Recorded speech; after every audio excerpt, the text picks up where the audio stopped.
Our show with Sharon explored the hard decision she made to take space from her family. And one of the supportive services she mentioned being helpful was somatic therapy. I want to spotlight that a bit today. The premise is that difficult emotions and experiences can manifest physically. And I think it's worth highlighting because as there's more and more collective trauma and external pressures on us, we tend to disconnect more from our bodies. Sometimes your body is even reacting to something before you're conscious of it. It's kind of like a tell in poker, if you want to think of it that way. You need to know your body's giveaway signs that you're mentally struggling. For example, for me, it can be stomach issues or a knot in my left shoulder. And now that I know those signs, I can sometimes realize I'm anxious because my body is telling me, not necessarily my mind. Or at times I've been angry and maybe I talked myself through it cognitively. So I thought I was okay and moving on. But if that brick in my chest feeling lingers, or I keep clenching my muscles throughout the day, it usually indicates that I'm not as over it as I thought. Our bodies don't always let go of things that we've decided to on a logical or thinking level. And this is all to say that your body is a huge source of information. You may have heard terms like epigenetics or intergenerational trauma, and that's because increased research is showing how our genes and our bodies carry forward distress. There's this great book called The Body Keeps the Score by Bessel van der Kolk. I highly recommend it if you're interested in diving deeper into this. But today, I just want us to try to have more check-ins with ourselves about how we're physically feeling. And beyond that, how our body feels when hard emotions arise. For example, if I'm frustrated, where am I feeling that in my body? And I want us to take a moment to consider whether any physical aches or pains could be linked to a feeling that we're holding on to.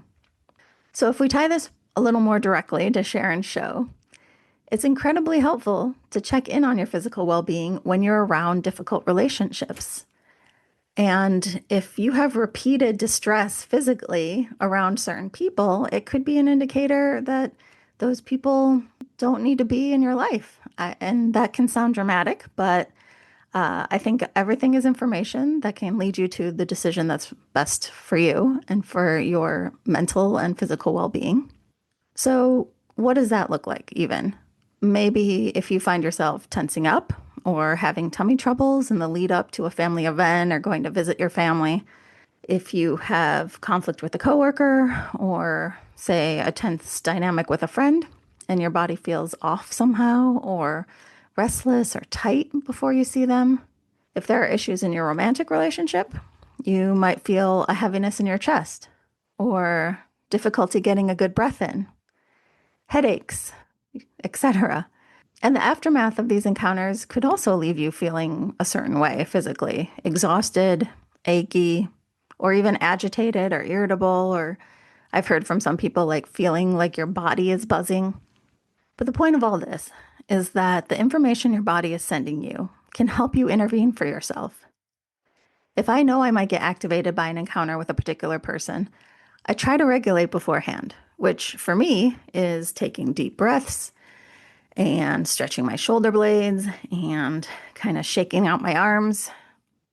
And I do the same after the encounter. I'm also more aware of unresolved feelings when I maintain body awareness. When I take the time to notice physical symptoms and reflect on whether they could be tied to what's going on in my mind. Now, there are a ton of legitimate somatic therapies out there, and it's an emerging field. But I deeply understand that most of them are not accessible to a lot of people, whether they're cost prohibitive or other many external factors. But there are a few simple things that you can do on your own that keep your mind-body awareness alive. And that starts with listening to your body when it's trying to tell you something. That's it for me today. Please email us at the unrelatingpodcast@gmail.com if you want to be a guest. If you have a question or a comment, you can also go on our socials.